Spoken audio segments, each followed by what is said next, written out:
بسم اللہ الرحمن الرحیم۔ سامعین، آج ہمارا ٹاپک ہے عرب ادیان و مذاہب۔ مولانا صفی الرحمن مبارک پوری صاحب لکھتے ہیں، عام باشندگان عرب حضرت اسماعیل علیہ السلام کی دعوت و تبلیغ کے نتیجے میں دین ابراہیمی کے پیرو تھے، اس لیے صرف اللہ کی عبادت کرتے تھے اور توحید پر کاربند تھے۔ لیکن وقت گزرنے کے ساتھ ساتھ انہوں نے خدائی درس و نصیحت کا ایک حصہ بھلا دیا۔ پھر بھی ان کے اندر توحید اور کچھ دین ابراہیمی کے شعائر باقی رہے، تاآں کہ بنو خزاعہ کا سردار عمرو بن لحی منظر عام پر آیا۔ اس کی نشو و نما بڑی نیکوکاری، صدقہ و خیرات اور دینی امور سے گہری دلچسپی پر ہوئی تھی، اس لیے لوگوں نے اسے محبت کی نظر سے دیکھا اور اسے اکابر علماء اور افاضل اولیاء میں سے سمجھ کر اس کی پیروی کی۔ پھر اس شخص نے ملک شام کا سفر کیا، دیکھا تو وہاں بتوں کی پوجا کی جا رہی تھی۔ اس نے سمجھا کہ یہ بھی بہتر اور برحق ہے، کیونکہ ملک شام پیغمبروں کی سرزمین اور آسمانی کتابوں کی نزول گاہ تھی۔ چنانچہ وہ اپنے ساتھ ہبل بت بھی لے آیا اور اسے خانہ کعبہ کے اندر نصب کر دیا اور اہل مکہ کو اللہ کے ساتھ شرک کی دعوت دی۔ اہل مکہ نے اس پر لبیک کہا۔ اس کے بعد بہت جلد باشندگان حجاز بھی اہل مکہ کے نقش قدم پر چل پڑے، کیونکہ وہ بیت اللہ کے والی اور حرم کے باشندے تھے۔ اس طرح عرب میں بت پرستی کا آغاز ہوا۔ ہبل کے علاوہ عرب کے قدیم ترین بتوں میں سے منات ایک بت ہے۔ یہ بحر احمر کے ساحل پر کدید کے قریب مشلل میں نصب تھا۔ اس کے بعد طائف میں لات نامی بت وجود میں آیا، پھر وادی نخلا میں عزا کی تنصیب عمل میں آئی۔ یہ تینوں عرب کے سب سے بڑے بت تھے۔ اس کے بعد حجاز کے ہر خطے میں شرک کی کثرت اور بتوں کی بھرمار ہو گئی۔ کہا جاتا ہے کہ ایک جن عمرو بن لحی کے تابع تھا، اس نے بتایا کہ قوم نوح کے بت یعنی ود، سواع، یغوث، یعوق اور نصر جدہ میں مدفون ہیں۔ اس اطلاع پر عمرو بن لحی جدہ گیا اور ان بتوں کو کھود نکالا، پھر انہیں تہامہ لایا اور جب حج کا زمانہ آیا تو انہیں مختلف قبائل کے حوالے کیا۔ یہ قبائل ان بتوں کو اپنے اپنے علاقوں میں لے گئے۔ اس طرح ہر قبیلے میں پھر ہر گھر میں ایک ایک بت ہو گیا۔ پھر مشرکین مکہ نے مسجد حرام کو بھی بتوں سے بھر دیا۔ چنانچہ جب مکہ فتح کیا گیا تو بیت اللہ کے گرد گرد 360 بت تھے، جنہیں خود رسول اللہ صلی اللہ علیہ وآلہ وسلم نے اپنے دست مبارک سے توڑا۔ آپ ہر ایک کو چھڑی سے ٹھوکر مارتے جاتے تھے اور وہ گرتا جاتا تھا۔ پھر آپ صلی اللہ علیہ وآلہ وسلم نے حکم دیا اور ان سارے بتوں کو مسجد حرام سے باہر نکال کر جلا دیا گیا۔ غرض شرک اور بت پرستی اہل جاہلیت کے دین کا سب سے بڑا مظہر بن گئی تھی، جنہیں گھمنڈ تھا کہ وہ حضرت ابراہیم علیہ السلام کے دین پر ہیں۔ پھر اہل جاہلیت کے یہاں بت پرستی کے کچھ خاص طریقے اور مراسم بھی رائج تھے جو زیادہ تر عمرو بن لحی کی اختراع تھے۔ اہل جاہلیت سمجھتے تھے کہ عمرو بن لحی کی اختراعات دین ابراہیمی میں تبدیلی نہیں بلکہ بدعت حسنہ ہیں۔ ذیل میں ہم اہل جاہلیت کے اندر رائج بت پرستی کے چند اہم مراسم کا ذکر کر رہے ہیں۔ نمبر 1، دور جاہلیت کے مشرکین بتوں کے پاس مجاور بن کر بیٹھتے تھے، ان کی پناہ ڈھونڈتے تھے، انہیں زور زور سے پکارتے تھے اور حاجت روائی اور مشکل کشائی کے لیے ان سے فریاد اور التجائیں کرتے تھے اور سمجھتے تھے کہ وہ اللہ سے سفارش کر کے ہماری مراد پوری کرا دیں گے۔ نمبر 2، بتوں کا حج و طواف کرتے تھے، ان کے سامنے عجز و نیاز سے پیش آتے تھے اور انہیں سجدہ کرتے تھے۔ نمبر 3، بتوں کے لیے نذرانے اور قربانیاں پیش کرتے تھے اور قربانی کے ان جانوروں کو کبھی بتوں کے آستانوں پر لے جا کر ذبح کرتے تھے اور کبھی کسی بھی جگہ ذبح کر لیتے تھے، مگر بتوں کے نام پر ذبح کرتے تھے۔ ان دونوں صورتوں کا ذکر اللہ تعالیٰ نے قرآن مجید میں کیا ہے۔ ارشاد ہے، وَمَا ذُبِحَ عَلَى النُّصُبِ، یعنی وہ جانور بھی حرام ہیں جو آستانوں پر ذبح کیے گئے ہوں۔ دوسری جگہ ارشاد ہے، وَلَا تَأْكُلُوا مِمَّا لَمْ يُذْكَرِ اسْمُ اللَّهِ عَلَيْهِ، یعنی اس جانور کا گوشت مت کھاؤ جس پر اللہ کا نام نہ لیا گیا ہو۔ بتوں سے تقرب کا ایک طریقہ یہ بھی تھا کہ مشرکین اپنی ثوابدید کے مطابق اپنے کھانے پینے کی چیزوں اور اپنی کھیتی اور چوپائے کی پیداوار کا ایک حصہ بتوں کے لیے خاص کر دیتے تھے۔ اس سلسلے میں ان کا دلچسپ رواج یہ تھا کہ وہ اللہ کے لیے بھی اپنی کھیتی اور جانوروں کی پیداوار کا ایک حصہ خاص کرتے تھے۔ پھر مختلف اسباب کی بنا پر اللہ کا حصہ تو بتوں کو منتقل ہو جاتا تھا، لیکن بتوں کا حصہ کسی بھی حال میں اللہ کی طرف منتقل نہیں کر سکتے تھے۔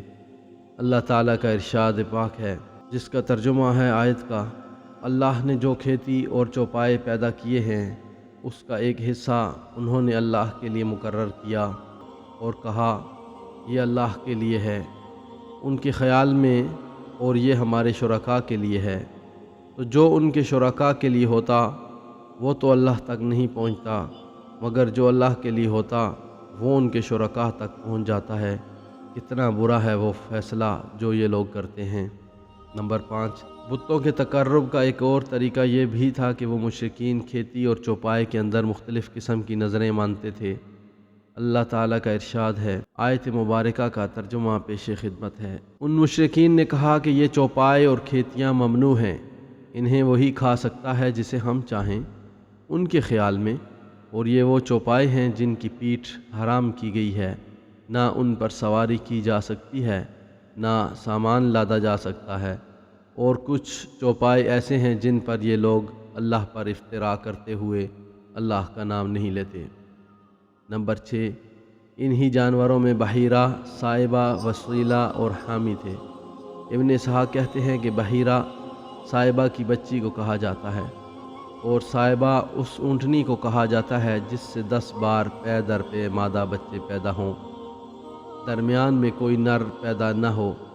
ایسی اونٹنی کو آزاد چھوڑ دیا جاتا تھا، اس پر سواری نہیں کی جاتی تھی، اس کے بال نہیں کاٹے جاتے تھے، اور مہمان کے سوا کوئی اس کا دودھ نہیں پیتا تھا۔ اس کے بعد یہ اونٹنی جو مادہ بچہ جنتی، اس کا کان چیر دیا جاتا اور اسے بھی اس کی ماں کے ساتھ آزاد چھوڑ دیا جاتا۔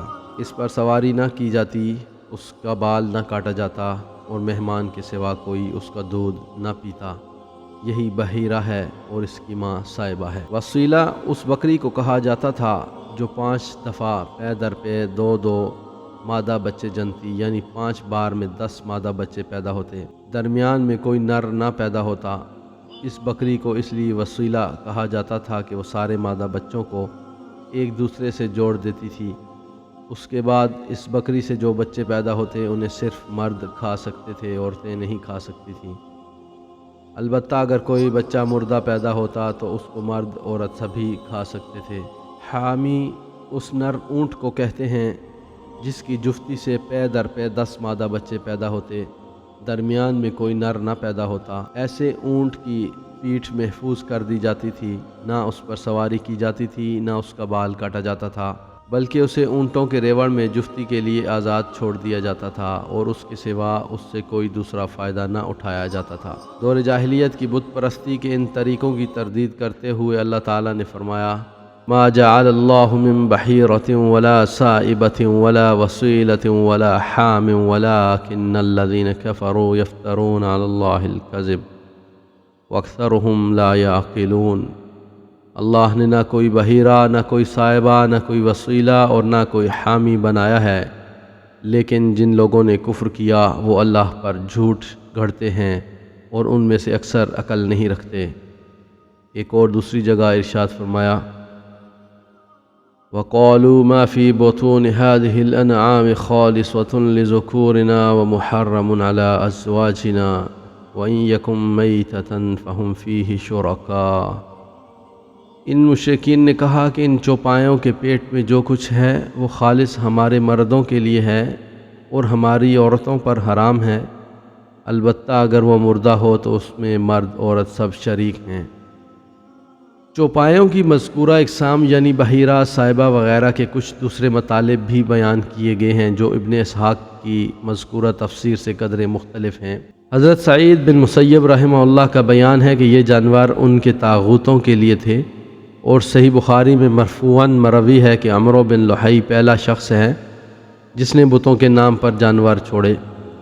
عرب اپنے بتوں کے ساتھ یہ سب کچھ اس عقیدے کے ساتھ کرتے تھے کہ یہ بت انہیں اللہ کے قریب کر دیں گے اور اللہ کے حضور ان کی سفارش کر دیں گے۔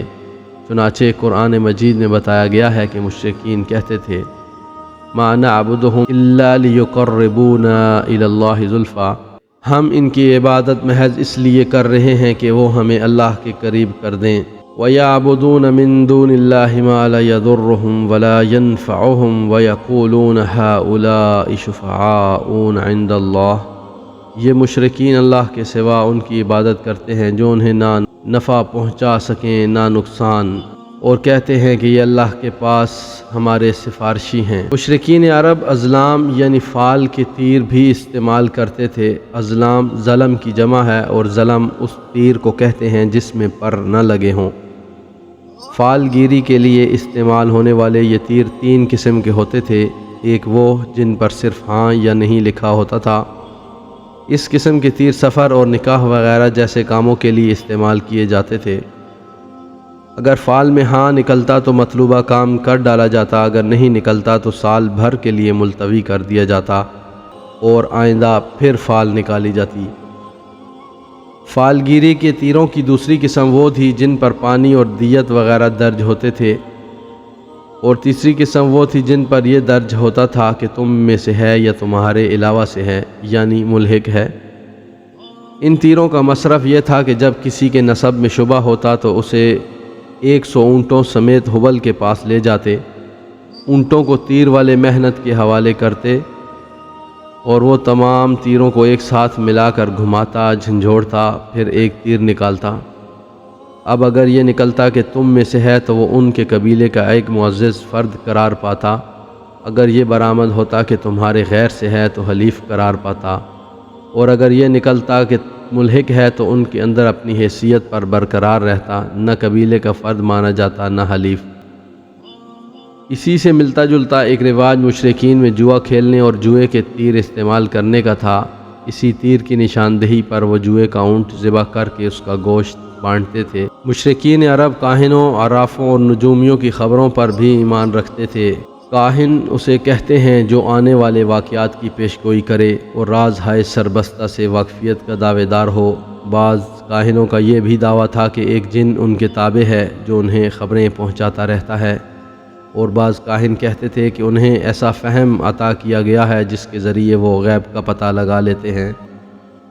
بعض اس بات کے مدعی تھے کہ جو آدمی ان سے کوئی بات پوچھنے آتا ہے اس کے قول و فعل سے یا اس کی حالت سے کچھ مقدمات اور اسباب کے ذریعے وہ جائے واردات کا پتہ لگا لیتے ہیں۔ اس قسم کے آدمی کو عراف کہا جاتا ہے۔ مثلاً وہ شخص جو چوری کے مال، چوری کی جگہ اور گم شدہ جانور وغیرہ کا پتہ ٹھکانہ بتاتا۔ نجومی اسے کہتے ہیں جو تاروں پر غور کر کے اور ان کی رفتار و اوقات کا حساب لگا کر پتہ لگاتا ہے کہ دنیا میں آئندہ کیا حالات و واقعات پیش آئیں گے۔ ان نجومیوں کی خبروں کو ماننا در حقیقت تاروں پر ایمان لانا ہے، اور تاروں پر ایمان لانے کی ایک صورت یہ بھی تھی کہ مشرکین عرب نچھتروں پر ایمان رکھتے تھے اور کہتے تھے کہ ہم پر فلاں اور فلاں نچھتر سے بارش ہوئی ہے۔ مشرکین میں بدشگونی کا بھی رواج تھا، اسے عربی میں طیرا کہتے ہیں۔ اس کی صورت یہ تھی کہ مشرکین کسی چڑیا یا ہرن کے پاس جا کر اسے بھگاتے، پھر اگر وہ داہنے جانب بھاگتا تو اسے اچھائی اور کامیابی کی علامت سمجھ کر اپنا کام کر گزرتے، اور اگر بائیں جانب بھاگتا تو اسے نحوست کی علامت سمجھ کر اپنے کام سے باز رہتے۔ اسی طرح اگر کوئی چڑیا یا جانور راستہ کاٹ دیتا تو اسے بھی منحوس سمجھتے۔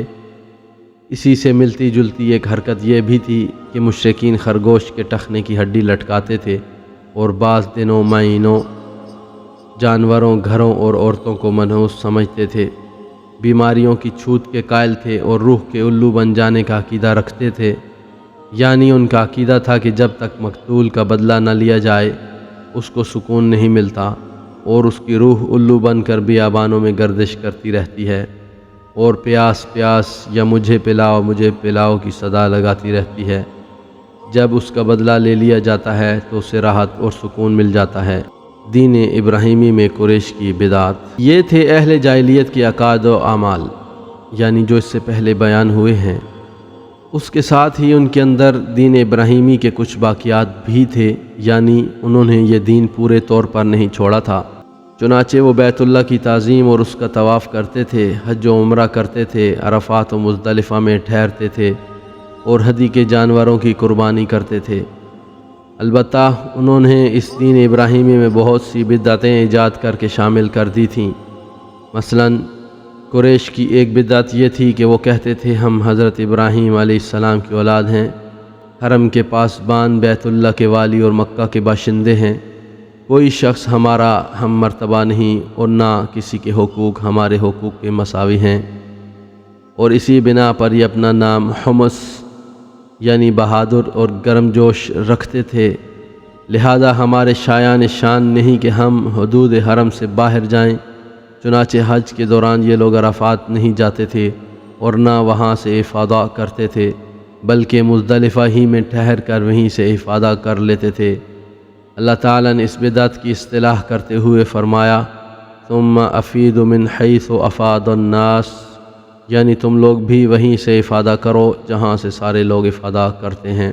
ان کی ایک بدعت یہ بھی تھی کہ وہ کہتے تھے کہ حمص قریش کے لیے احرام کی حالت میں پنیر اور گھی بنانا درست نہیں، اور نہ یہ درست ہے کہ بال والے گھر یعنی کمبل کے خیمے میں داخل ہوں، اور نہ یہ درست ہے کہ سایہ حاصل کرنا ہو تو چمڑے کے خیمے کے سوا کہیں اور سایہ حاصل کریں۔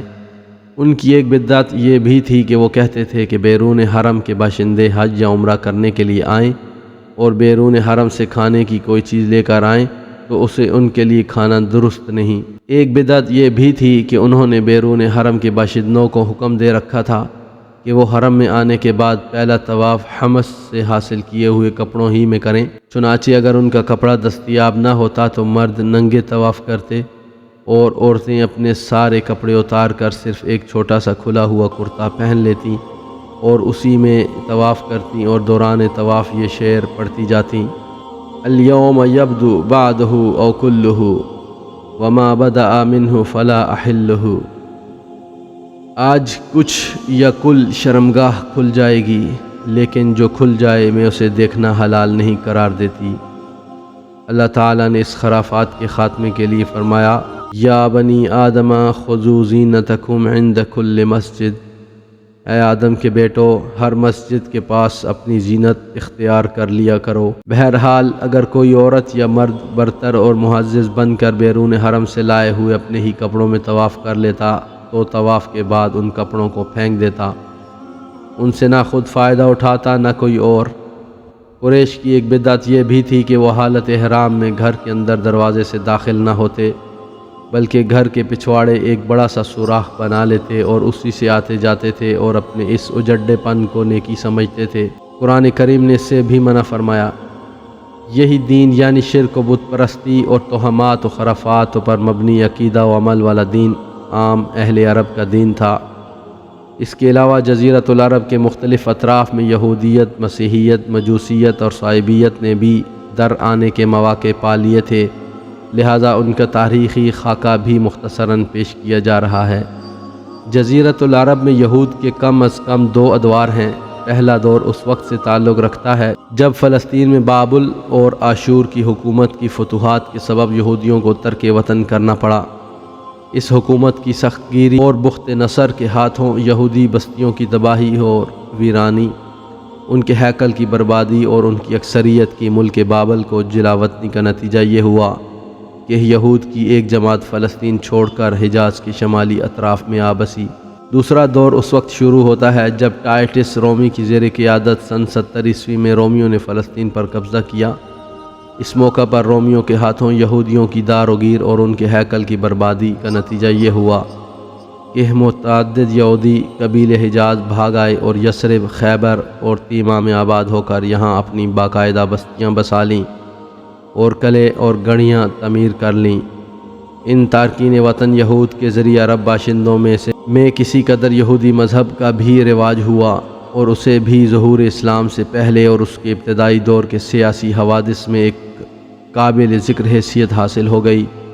ظہور اسلام کے وقت مشہور یہودی قبائل یہ تھے: خیبر، نذیر، مستلق، قریظہ اور کینوکا۔ سمہودی نے وفاء الوفا صفحہ 116 میں ذکر کیا ہے کہ یہود قبائل کی تعداد 20 سے زیادہ تھی۔ یہودیت کو یمن میں بھی فروغ حاصل ہوا تھا۔ یہاں اس کے پھلنے پھولنے کا سبب طبعاً اسعد ابو کرب تھا۔ یہ شخص جنگ کرتا ہوا یثرب پہنچا وہاں یہودیت قبول کر لی اور بنو قریظہ کے 2 یہودی علماء کو اپنے ساتھ یمن لے آیا اور ان کے ذریعے یہودیت کو یمن میں وسعت اور پھیلاؤ حاصل ہوا۔ ابو کرب کے بعد اس کا بیٹا یوسف ذو نواس یمن کا حاکم ہوا تو اس نے یہودیت کے جوش میں نجران کے عیسائیوں پر حملہ بول دیا اور انہیں مجبور کیا کہ یہودیت قبول کریں، مگر انہوں نے انکار کر دیا۔ اس پر ذو نواس نے خندق کھدوائی اور اس میں آگ جلوا کر بوڑھے، بچے، مرد، عورت سب کو بلا تمیز آگ کے الاؤ میں جھونک دیا۔ کہا جاتا ہے کہ اس حادثے کا شکار ہونے والوں کی تعداد 20 سے 40 ہزار کے درمیان تھی۔ یہ اکتوبر سن 523 عیسوی کا واقعہ ہے۔ قرآن مجید نے سورہ بروج میں اسی واقعے کا ذکر کیا ہے۔ جہاں تک عیسائی مذہب کا تعلق ہے تو بلاد عرب میں اس کی آمد حبشی اور رومی قبضہ گیروں اور فاتحین کے ذریعے ہوئی۔ ہم بتا چکے ہیں کہ یمن پر حبشیوں کا قبضہ پہلی بار سن 340 عیسوی میں ہوا اور سن 378 عیسوی تک برقرار رہا۔ اس دوران یمن میں مسیحی مشن کام کرتا رہا۔ تقریباً اسی زمانے میں ایک مستجاب الدعوات اور صاحب کرامات زاہد جس کا نام فیمیون تھا نجران پہنچا اور وہاں کے باشندوں میں عیسائی مذہب کی تبلیغ کی۔ اہل نجران نے اس کی اور اس کے دین کی سچائی کی کچھ ایسی علامات دیکھیں کہ وہ عیسائیت کے حلقہ بگوش ہو گئے۔ پھر ذو نواس کی کارروائی کے رد عمل کے طور پر حبشیوں نے دوبارہ یمن پر قبضہ کیا اور ابرہہ نے حکومت یمن کی باغ ڈور اپنے ہاتھ میں لی تو اس نے بڑے جوش و خروش کے ساتھ بڑے پیمانے پر عیسائیت کو فروغ دینے کی کوشش کی۔ اسی جوش و خروش کا نتیجہ یہ تھا کہ اس نے یمن میں ایک کعبہ تعمیر کیا اور کوشش کی کہ اور مکہ کے بیت اللہ شریف کو ڈھا دے، لیکن اس کی اس جرت پر اللہ تعالیٰ نے اسے ایسی سزا دی کہ اولین و آخرین کے لیے عبرت بن گیا۔ دوسری طرف رومی علاقوں کی ہمسائیگی کے سبب آل غسان، بنو تغلب، بنو تئی وغیرہ قبائل عرب میں عیسائیت پھیل گئی تھی، بلکہ ہیرا کے بعض عرب بادشاہوں نے بھی عیسائی مذہب قبول کر لیا تھا۔ جہاں تک مجوسی مذہب کا تعلق ہے تو اسے زیادہ تر اہل فارس کے ہمسایہ عربوں میں فروغ حاصل ہوا، مثلاً عراق، عرب، بحرین، الاحساء، حجر اور خلیج عربی کے ساحلی علاقے۔ ان کے علاوہ یمن پر فارسی قبضے کے دوران وہاں بھی اکا دکا افراد نے مجوسیت قبول کی۔ باقی رہا صوابی مذہب تو عراق وغیرہ کے آثار قدیمہ کی کھدائی کے دوران جو کتبات برآمد ہوئے ہیں ان سے پتہ چلتا ہے کہ یہ حضرت ابراہیم علیہ السلام کی کلدانی قوم کا مذہب تھا۔ دور قدیم میں شام و یمن بہت سے باشندے بھی اسی مذہب کے پیرو تھے، لیکن جب یہودیت اور پھر عیسائیت کا دورہ ہوا تو اس مذہب کی بنیادیں ہل گئیں اور اس کی شمع فروزاں گل ہو کر رہ گئی۔ تاہم مجوس کے ساتھ ساتھ خلط ملط ہو کر یا ان کے پڑوس میں عراق، عرب اور خلیج عربی کے ساحل پر اس مذہب کے کچھ نہ کچھ پیروکار باقی رہے۔ اگلا موضوع ہے دینی حالت۔ عربوں کی دینی حالت۔ جس وقت اسلام کے نئی رتاباں طلوع ہوا ہے، یہی مذاہب و ادیان تھے جو عرب میں پائے جاتے تھے، لیکن یہ سارے ہی مذاہب شکست و ریخت سے دوچار تھے۔ مشرکین جن کا دعویٰ تھا کہ ہم دین ابراہیمی پر ہیں، شریعت ابراہیمی کے اوامر و نواہی سے کوسوں دور تھے۔ اس شریعت نے جن مکارم اخلاق کی تعلیم دی تھی ان سے ان مشرکین کو کوئی واسطہ نہ تھا۔ ان میں گناہوں کی بھرمار تھی اور طول زمانہ کے سبب ان میں بھی بت پرستوں کی وہی عادات اور رسوم پیدا ہو چلی تھیں جنہیں دینی خرافات کا درجہ حاصل تھا۔ ان عادات و رسوم نے ان کی اجتماعی، سیاسی اور دینی زندگی پر نہایت گہرے اثرات ڈالے تھے۔ یہودی مذہب کا حال یہ تھا کہ وہ محض ریاکاری اور تحکم بن گیا تھا۔ یہودی پیشوا اللہ کے بجائے خود رب بن بیٹھے تھے، لوگوں پر اپنی مرضی چلاتے تھے اور ان کے دلوں میں گزرنے والے خیالات اور ہونٹوں کی حرکات تک کا محاسبہ کرتے تھے۔ ان کی ساری توجہ اس بات پر مرکوز تھی کہ کسی طرح مال و ریاست حاصل ہو، خواہ دین برباد ہی کیوں نہ ہو اور کفر و الحاد کو فروغ ہی کیوں نہ حاصل ہو، اور ان تعلیمات کے ساتھ تساہل ہی کیوں نہ برتا جائے جن کی تقدیس کا اللہ تعالیٰ نے ہر شخص کو حکم دیا ہے اور جن پر عمل درآمد کرنے کی ترغیب دی ہے۔ عیسائیت ایک ناقابل فہم بت پرستی بن گئی تھی۔ اس نے اللہ اور انسان کو عجیب طرح سے خلط ملط کر دیا تھا۔ پھر جن عربوں نے اس دین کو اختیار کیا تھا ان پر اس دین کا کوئی حقیقی اثر نہ تھا، کیونکہ اس کی تعلیمات ان کی مألوف طرز زندگی سے میل نہیں کھاتی تھیں اور وہ اپنا طرز زندگی چھوڑ نہیں سکتے تھے۔ باقی ادیان عرب کے ماننے والوں کا حال مشرکین ہی جیسا تھا۔ کیونکہ ان کے دل یکساں تھے، عقائد ایک سے تھے اور رسم و رواج میں ہم آہنگی تھی۔ جی معزز سامعین، یہ تھے عرب ادیان و مذاہب۔ عربوں میں اس وقت کون کون سے مذہب رائج تھے، اس کے بارے میں ہم نے جانا۔ سے اگلا ہمارا موضوع ہے جاہلی معاشرے کی چند جھلکیاں، جو آئندہ قسط میں ہم بیان کریں گے۔ جزاک اللہ خیر۔